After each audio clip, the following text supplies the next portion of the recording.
Hey everybody, Samuel Allred here. Welcome back to the Persistence Outdoors podcast. Big game seasons are wrapping up across the country.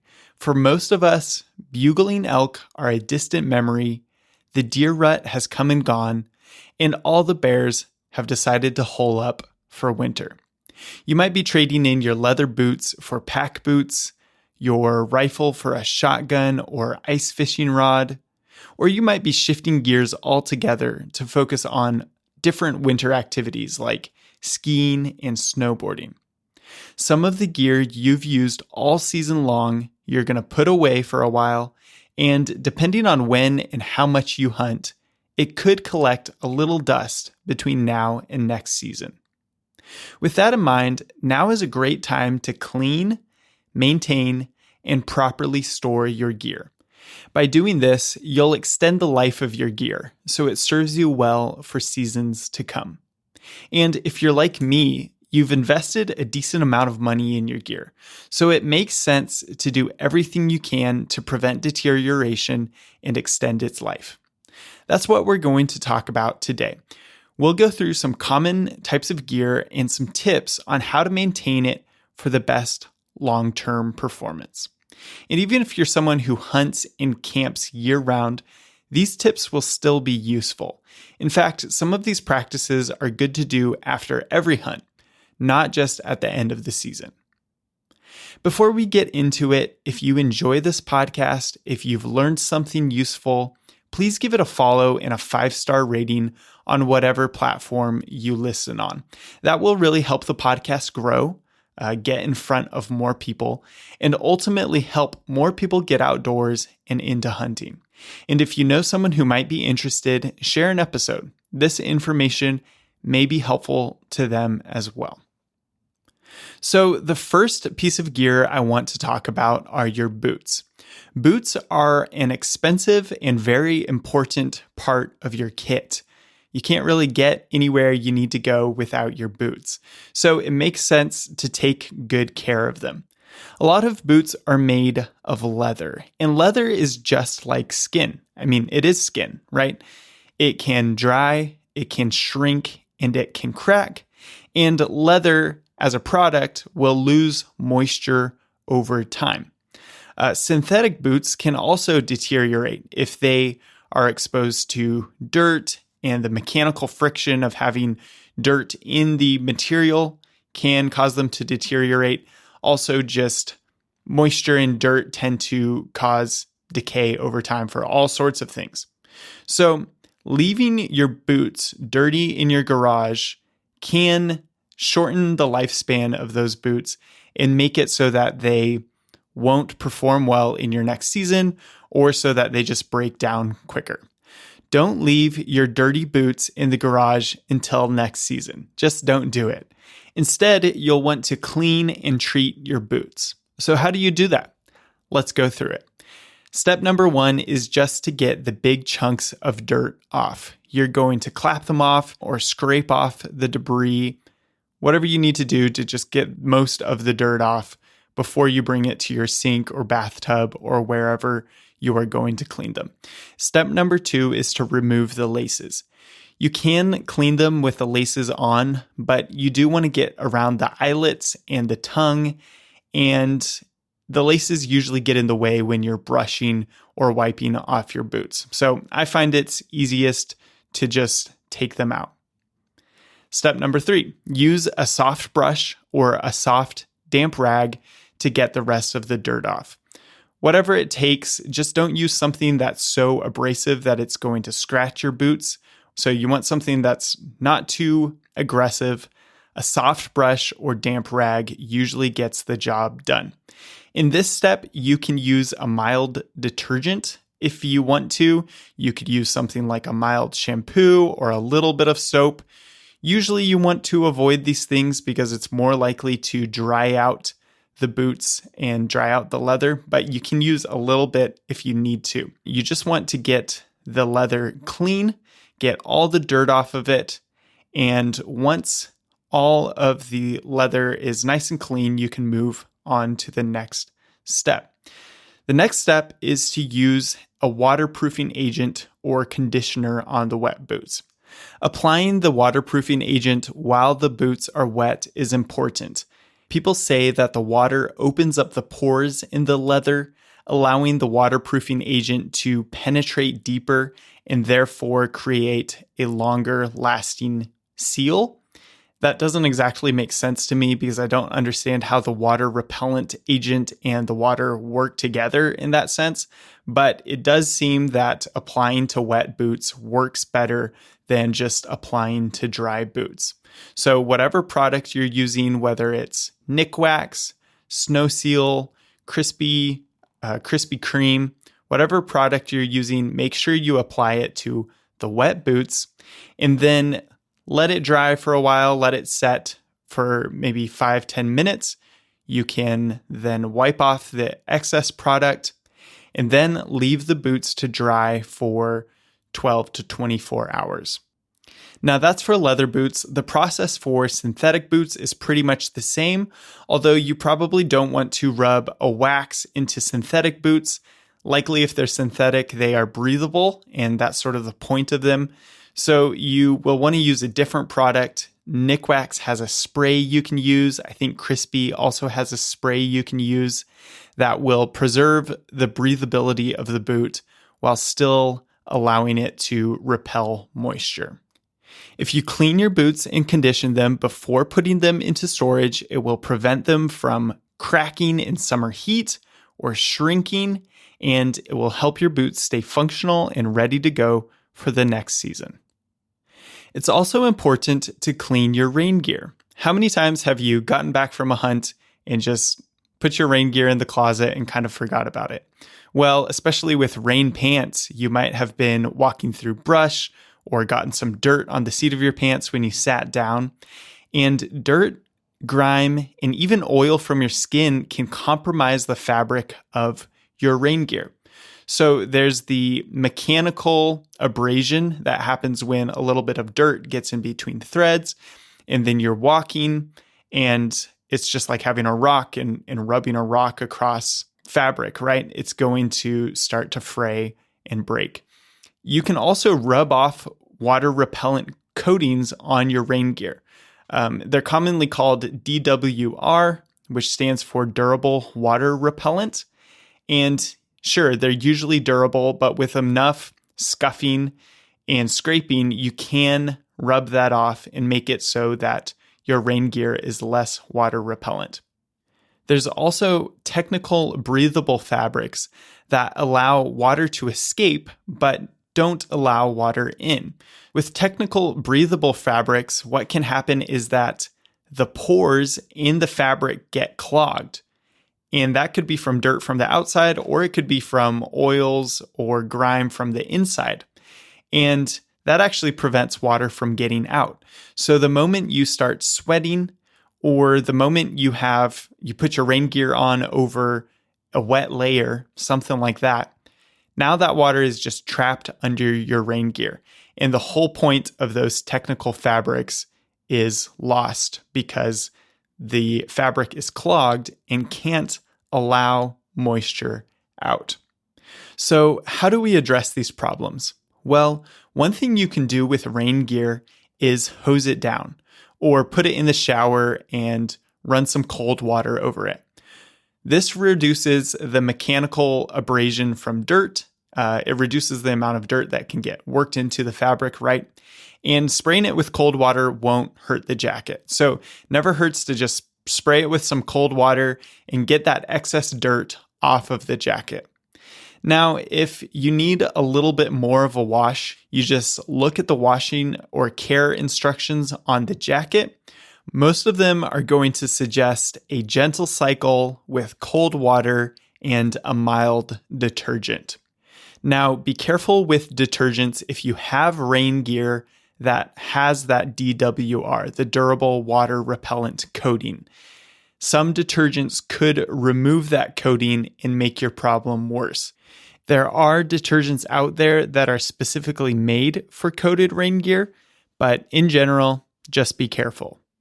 If you do wash something and remove the coating, or the coating has worn off over time, Look up the manufacturer's suggestions. You can probably find it online, but you can actually reapply a DWR to the rain gear.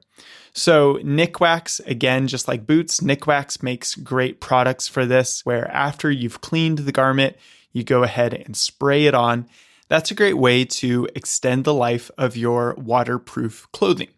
So just check your rain gear, make sure that it's clean. If you've been out hunting and you notice that your rain gear isn't working, you may be able to clean it and revive it instead of having to buy new rain gear.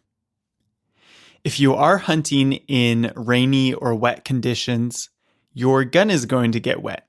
And out of all the things that we do clean after a hunt or at the end of the season, we probably do clean our guns, right? But I think it's important, so we'll cover it here as well. Anytime you've encountered precipitation or dirt, these things can cause rust and abrasion on your gun, and you need to make sure that you clean it off so that your gun keeps working properly in the future. So anytime after a hunt, just make sure to wipe down your gun. If there's moisture, use a paper towel or a dry rag and wipe out the action, wipe out anything that could be wet. And you may choose to clean your gun at the end of the season. If you're new to cleaning guns, my recommendation is that you look up a YouTube video for your model, whether it's a shotgun or a rifle or a handgun. Just look up something for your particular gun, and you will be able to see how to take it apart properly and clean it the way it needs to be cleaned. But just so we're on the same page, I'll give you a quick overview on how it's done. The first step is to clear the gun and make sure it's safe. And you can even remove any ammo that you have for that gun from the room, just as an extra safety precaution. Then you're going to disassemble the gun as much as you need to. So if you're just cleaning the bore in the action and you have a bolt action rifle, that might just mean taking out the bolt and then you can access the bore in the action. If you have a more complicated rifle like a gas gun, an AR-15, you might need to disassemble it more. Then you're going to use a cleaning rod to run a patch soaked in bore cleaning solution down the barrel. So a cleaning rod is just what it sounds like. It's just a long, rigid rod that you have a little attachment on the end of it called a jag. A jag holds a patch. A patch is just a little piece of cloth. And you soak that in a cleaning solution like Hops number 9. That's a really common cleaning solution that people use. And you run it down the barrel to start breaking up the carbon buildup in the barrel and even the copper, although you might need something a little stronger for serious copper buildup. After you've run it down, you're going to wait a couple minutes to let that cleaning solution start working into the carbon and breaking it up. Then you are going to grab a brass brush. Usually that's an attachment for your cleaning rod. And you're going to use the brass brush to scrub the barrel and loosen the carbon and copper buildup. You use brass because brass is softer than steel and won't scratch the barrel. Once you've loosened up that carbon and copper to your liking, you can run dry patches down the barrel until they come out clean. And this is just to remove that carbon and copper that's been scraped off by the brush. And you can check to see how clean your barrel is. If your patches keep coming out dirty, it might mean you need to scrub a little bit more, or you might need to apply a cleaning solution again. Once you've cleaned out the bore, you can wipe down the action. That is just as easy as taking a clean rag, maybe slightly damp, but a clean rag, and just wiping out the inside of the action. You want to make sure that it's dry at the end, so use a dry rag at the end. And then you're going to clean parts like the bolt and trigger group with a little bit of CLP if needed. CLP stands for Clean, Lubricate, Protect. You can find it in a spray bottle at Walmart. There's a bunch of different brands, but they will all be called CLP. You can just use a little bit of that on most metal parts and scrub them with a rag or a toothbrush. Then you'll wipe off the excess CLP and the parts can go back in when you reassemble the gun. Then you will use a tiny bit of gun oil on parts that experience friction. You really don't need a lot, but you'll use it on parts like the sliding parts in your pump action shotgun or the rails and slide on your handgun. Some people put it on the bolt on their bolt action rifle. You really don't need it if it's nice and clean, but maybe a tiny bit for long-term protection. And you can also apply a tiny bit of gun grease to high wear areas. So your gun oil is a very fine oil. Gun grease is just like it sounds like, it's a grease, more like Vaseline. You use a tiny bit of this on high wear areas like the lugs on the bolt of your bolt action rifle. If that sounds like Greek to you, again, go look up a video for your specific make and model of your gun. That's just an overview of how you kind of clean most guns. Some people have different methods. Some guns are different. So just find something that works for you. All of those things, the bore cleaning rod, the CLP, the gun oil, all of that can be found at Walmart, and it's pretty affordable. You don't even need to clean your gun all the time. Really, for a rifle, you really only need to clean it when the accuracy starts to degrade. So even at the end of the season, a lot of people like to clean their rifle at the end of the season. It's a good idea to clean all the parts, but for the bore, if you're not experiencing poor accuracy, you may not even need to clean the bore. What's important after the season, though, and even after every hunt, is to remove moisture and grit on the rifle and prevent it from rusting. Again, that could be just as simple as wiping it down with a clean cloth.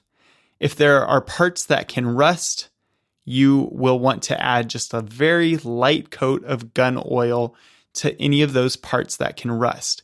And if you're going to put your gun in storage for a long time, say you're not going to get it out for another 7 months until you shoot it again for another season, run a patch down the bore of your gun with a light oil to just lightly coat the bore and prevent it from rusting. Before you shoot it again, remember to run a clean patch and wipe that oil out of there, because if you leave it in there, it can cause pressure spikes. But for long-term storage where the steel will just be exposed to air for a long time, it's a good idea to add a light coat of oil to prevent rust. While it's easy to remember your rifle or shotgun, don't forget your sidearm. I had been carrying a Glock in the woods for bear protection all through big game season, and it was out with me in rain. It was near the ground and in dirt when I was sitting down. So by the end of the season, most of the lubrication was gone, and I was shooting it with my brothers, and one of my brothers was like, "Your pistol's so hard to rack." And I looked at it and I realized it was all dirty and didn't have any lubrication. So especially if you rely on the same gun for everyday carry, you should really make sure that that's in good shape as well. It might need a cleaning. It might need some more lubrication. Let's move on and talk about down. Down is an amazing material for outdoor clothing, right? Down jackets and sleeping bags keep us warm, but they also are somewhat delicate and you need to take care of them. If your down jacket or sleeping bag got wet when you were hiking or camping or whatever, you are going to need to make sure that it dries out completely. And sometimes when down gets wet, it will mat together and clump together. And it's hard to get those clumps to loft up again and hold air, which in turn keeps you warm. So what you can do to help re-loft down is put it in a dryer, put it on the lowest heat setting available, put it on tumble dry, and put a couple tennis balls in there with the down. And the low heat will help dry it out. And as it's tumbling, those tennis balls will hit different clumps of down and help break it apart and help it to re-loft again. I did this recently when I actually cleaned a down jacket. I had gotten some food on it and it created a clump. And so I actually cleaned the down jacket, and it takes a lot longer than you might expect to completely dry and re-loft the down, but it is worth it to do if you need to. Often we avoid cleaning down because if you can avoid getting it wet, that's the best policy in the first place. But if you do need to clean down, you can either spot clean the outside of the jacket, or you can clean it following the instructions on the garment. Just like rain gear, this is usually going to be a gentle cycle on cold with a mild detergent and maybe just a small amount of it. Once you've cleaned it, just go through the steps to re-loft it and you will be good to go. Another tip for down is to store it in a breathable bag. Don't leave it in a compression sack or at the bottom of your backpack, right? When you get home from a hunt, make sure to get that down out of wherever it's stuffed into, let it dry completely, and then store it in a mesh bag or in some place where it can fully loft and breathe. And that's the best way to keep your down nice and lofty and warm in the long run. Wool clothing also requires a bit of special care.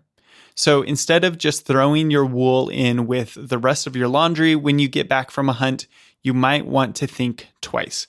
Wool is organic and it's a little bit more delicate and it's biodegradable. So it will actually decompose over time, especially when exposed to dirt and moisture. So the best way to keep it usable is to keep it clean and dry.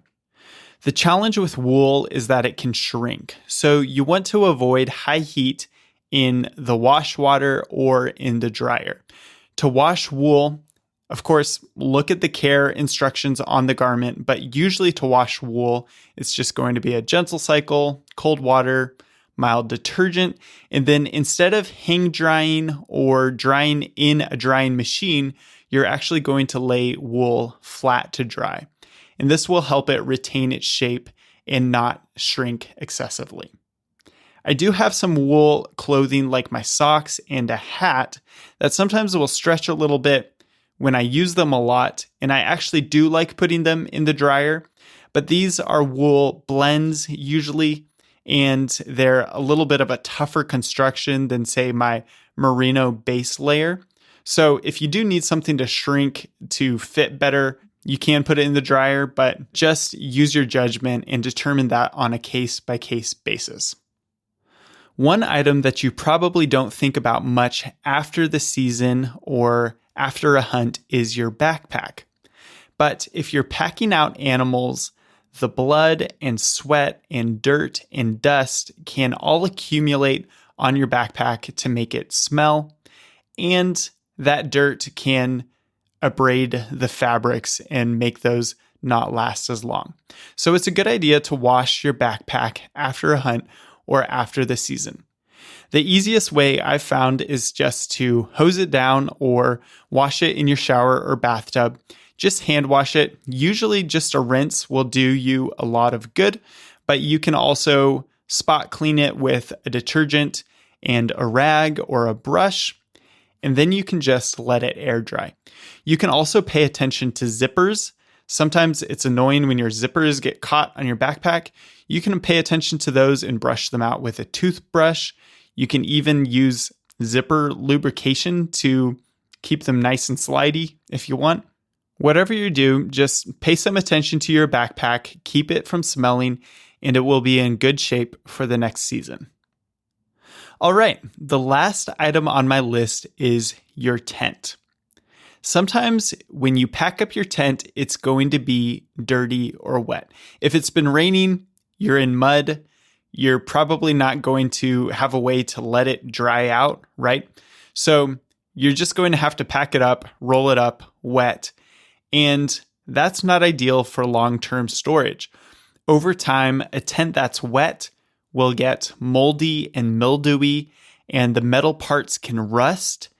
And not to mention just all the dirt that's still going to be in the tent the next time you open it up. So after a hunt, go ahead and unpack your tent And ideally, if you can, just set it up again somewhere like in your yard or on your patio or whatever, and let it air out. You want it to air dry and make sure that there's no moisture trapped in there when you roll it back up again. You also can take this opportunity to sweep the tent out and get any excess dirt. It's just like your rain gear. If there's extra dirt, that can work its way into the fabric and make the tent less waterproof, right? So you want to get that excess dirt out of there. And if you need to apply a waterproof coating to the rain fly, you can do that. Once the tent is clean and dry, you can roll it up and it should be good for long-term storage. I'm sure there's other pieces of gear that you could add to this list, but I think it covers a good variety of items. As I've thought about cleaning and maintaining gear, I think it really comes down to 3 principles: clean, restore, and protect. So for clean, like we've talked about, almost any piece of gear, maybe with the exception of your rifle bore, almost any piece of gear is going to function better and last longer when it's nice and clean. We've talked about clothing and textiles a lot.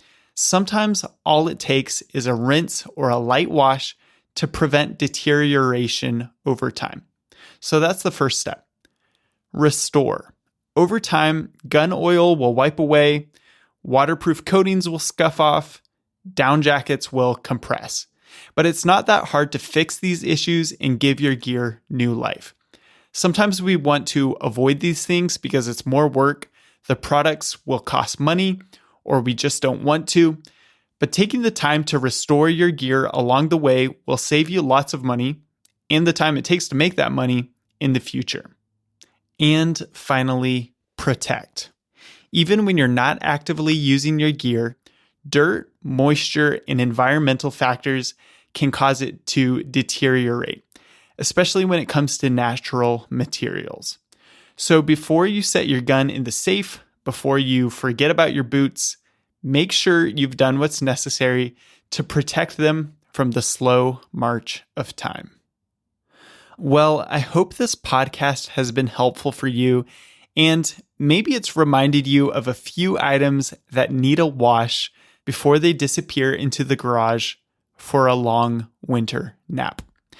I've sort of been on a gear cleaning kick recently, and it's actually kind of fun for me.